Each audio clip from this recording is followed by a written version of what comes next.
Yeah, they're just the great. It's just so great. This is why it's so nice to not have makeup on. Right? Yeah. All right, so the animated comedy South Park mocked Meghan Markle and Prince Harry in a recent episode called the Worldwide Privacy Tour. Now, that, of course, is a reference to their repeated calls for privacy in interviews. And here is how South Park mocked the obvious hypocrisy. Take a quick look at the South Park destruction of Meghan and Harry just because it's so funny. It has been several months now since our beloved Queen has died.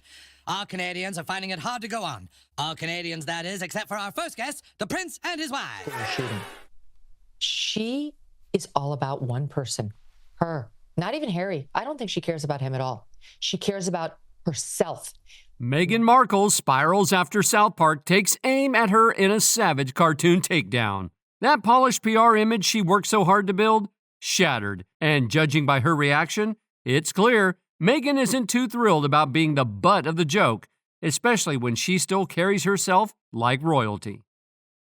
Is it a bad look for Meghan to still refer to herself as... South Park is back at it again. This time, Meghan Markle's the one in their crosshairs. Word is going around that she's not taking it well after being turned into an over-the-top cartoon version of herself named Maxilla. And this isn't just some light teasing. It's a full-blown roast. Loud, exaggerated, and honestly, pretty brutal. Our first guest, the Prince and his wife. We want privacy! We want privacy! All right, thanks for having us on the show. It's so awesome to be here. It's great. But what's really got people talking? Meghan's reaction. Instead of brushing it off like some celebrities do, she seems to be taking it hard. It's not a laugh-it-off moment. It's more of a full-on PR crisis that makes you wonder how much of her calm, collected image is actually real. By Netflix. So she had the whole PR thing ready. She was...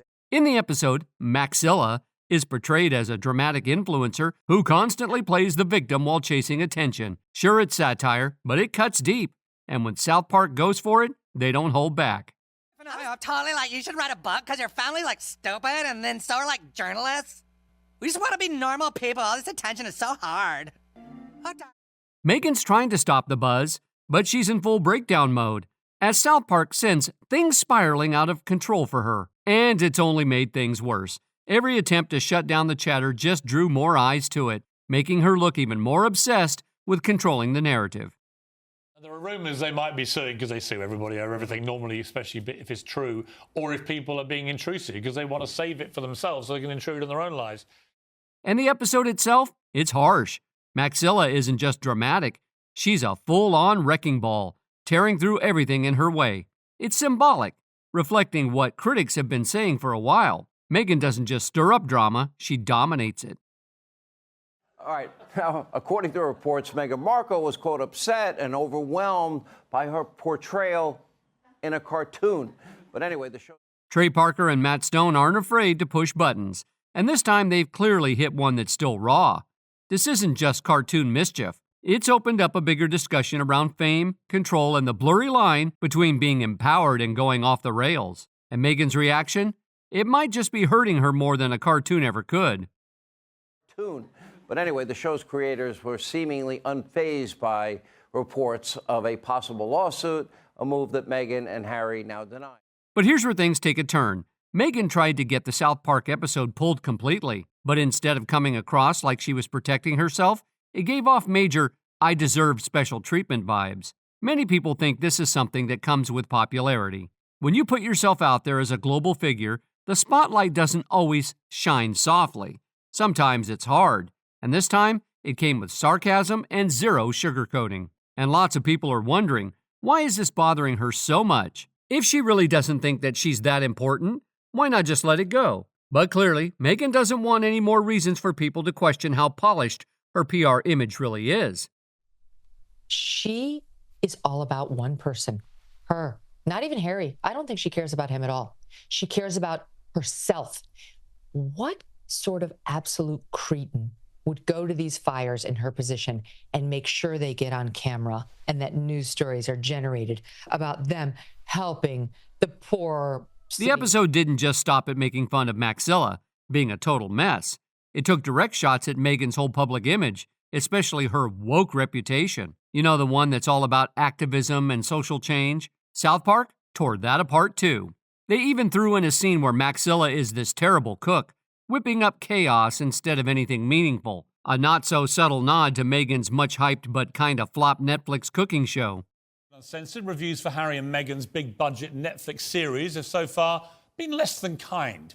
Unimaginative and frustrating, said Hollywood's Bible Variety magazine. So sickening, I almost brought up my breakfast, said the woke Bible, The Guardian. Critics didn't miss the message. That whole bit wasn't just about kitchen disasters. It was a deeper dig at how Meghan's projects often feel too polished, too perfect, and not very real. Her activism, they're saying, feels more like a PR campaign than something from the heart. It's disgusting. There's something wrong with them. And I think it's totally different motivations. She 100% PR move. That's why she was there. She wanted to get on camera. She's really thinking at every opportunity she can improve her terrible reputation. South Park basically turned her carefully crafted image into a punchline, and that's what really stung. The show suggested that all the inspiring messages she puts out there might be more about looking good than actually doing good.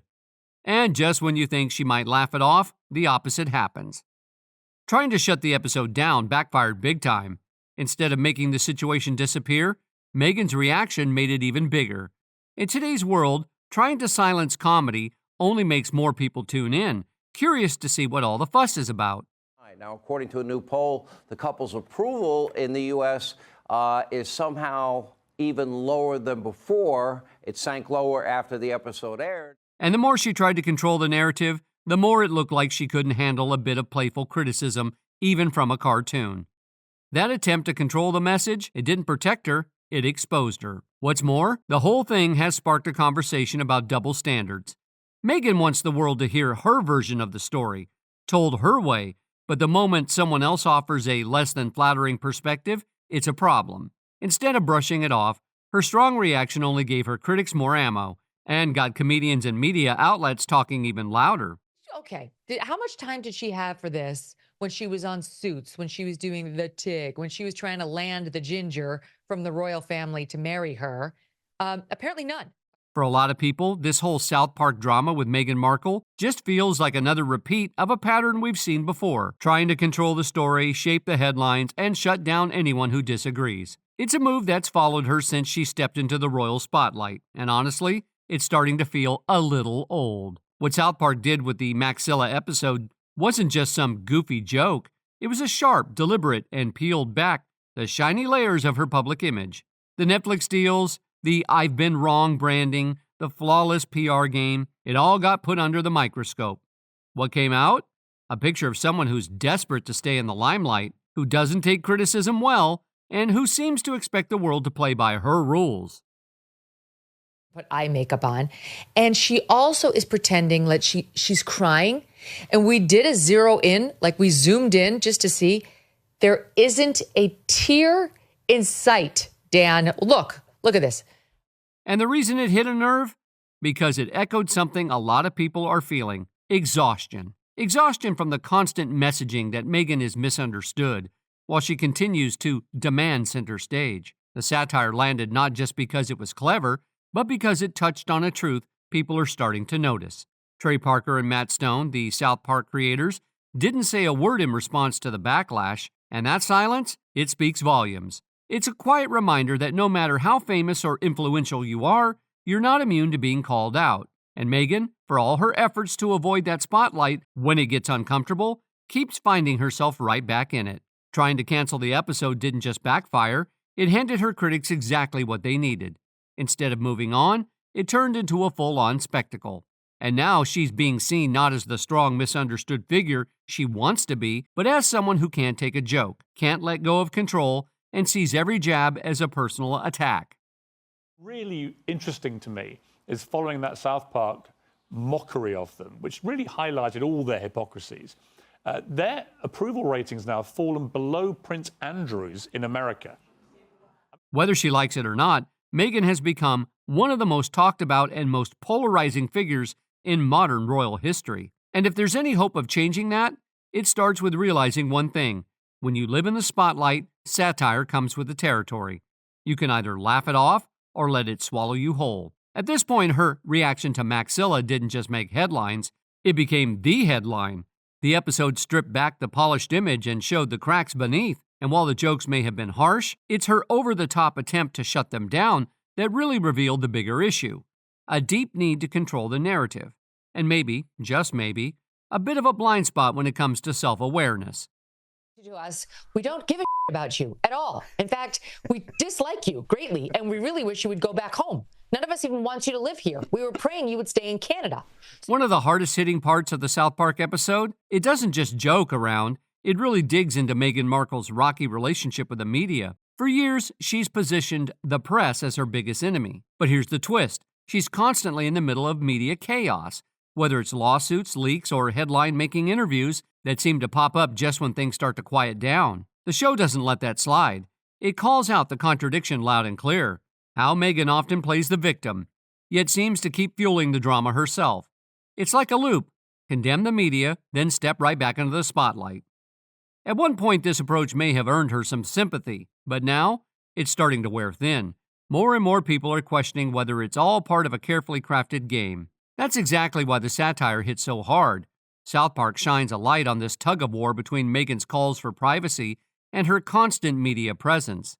It's that contrast that's got so many viewers nodding along, not because they dislike her, but because this whole thing feels, well, a little too rehearsed. The cartoon version of her, Maxilla, is shown storming around like a full-blown diva, ranting, demanding, and convinced she's always right. And while it's over the top, some critics argue it's not all that far off from how she comes across in public. From the dramatic Oprah interview to picture-perfect media rollouts, there's a sense that everything is super polished, almost like a performance. Yeah, thank you. I watched them whining away to Oprah Winfrey for what seemed like 3,000 hours, and I simply observed that I wouldn't believe Meghan Markle if she read the weather report. I think that's really aged well, that claim. Concerns and conversations about how dark his skin might be when he's born. But here's where it gets tense. In trying to break away from the royal world and craft a new identity, Meghan may have unintentionally made herself seem even more distant from everyday reality. You did. We watched you on Oprah Winfrey. You said the royals were right. You just wouldn't name which one of them it was. The show strips away the fairy tale and leaves behind someone caught between royalty and celebrity with no crown to hide behind and nowhere left to duck from the spotlight. Another big punch the episode throws, it subtly hints that Meghan struggles to build genuine, lasting relationships, especially with the royal family. Maxilla's chaotic trail isn't just for laughs, it's a metaphor, showing how Meghan's presence, intentional or not, has left a bit of a mess behind. The episode pulls back the curtain and challenges the carefully curated image Meghan's worked so hard to build, raising the question, is it all just for show, or is there something more real underneath the surface? Privacy. Why do you do Oprah? Why do you do a Netflix series? Why do you write a book? Why do you do every interview imaginable and then come back again and say, I want privacy? Well, it's completely ridiculous. Critics say Meghan hasn't just stirred the pot, she's left behind a trail of strained relationships, lost trust, and lasting tension with the royal family. There have been whispers and some pretty loud reports of behind-the-scenes drama, staff walking out, senior royals clashing with her, and a vibe of tension that just won't quit. And funny enough, that's exactly what South Park captures in their chaotic cartoon way. The whole monster thing in the episode, it's not just for laughs, it's symbolic.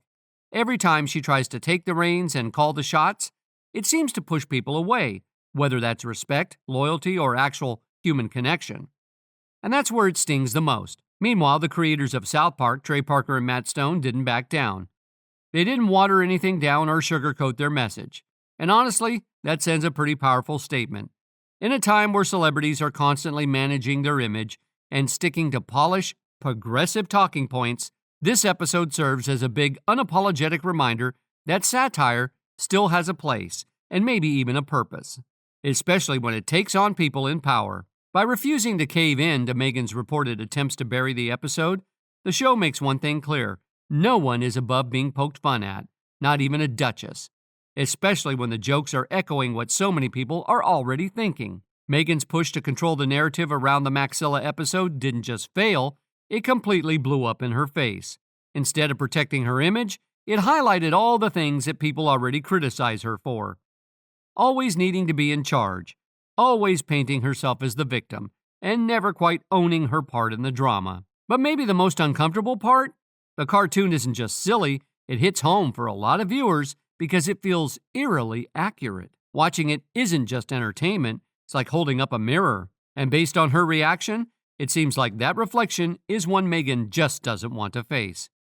For Harry, a gossiping gutter snipe selling out his family to the highest bidders, a wannabe reality star, but that star is fading fast.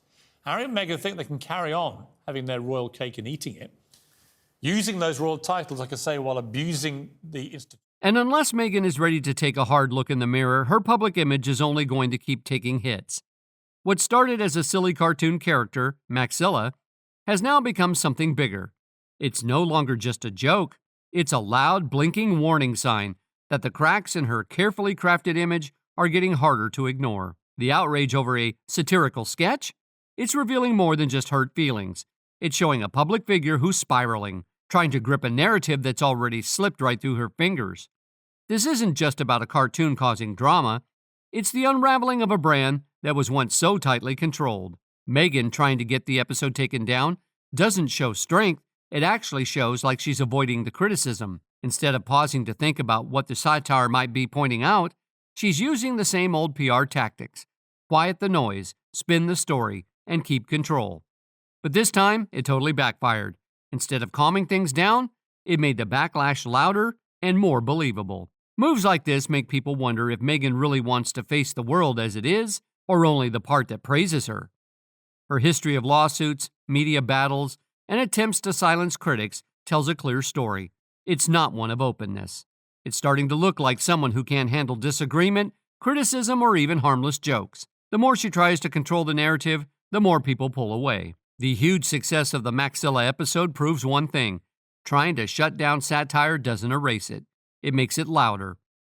Meghan's reaction didn't bury the jokes, it gave them more attention.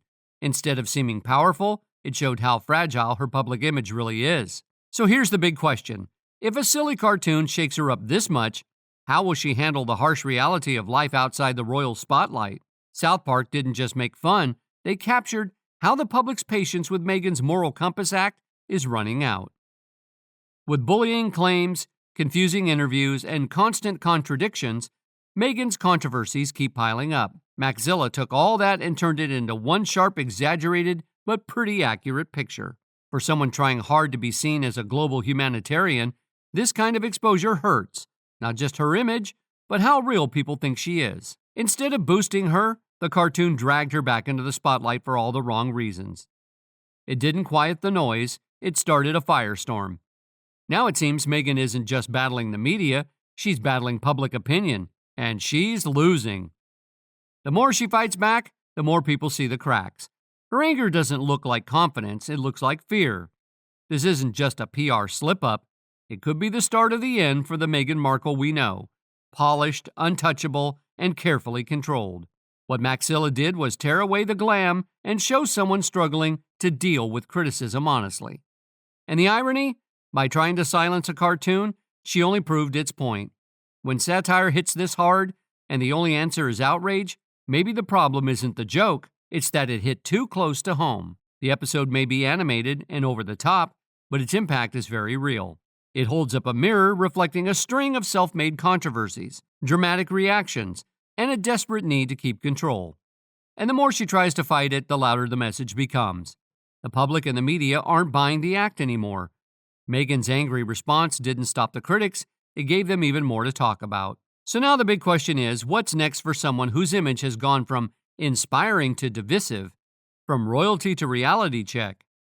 Did South Park do too much? Or did they say just what everyone else has been thinking all along? Let us know your thoughts in the comments.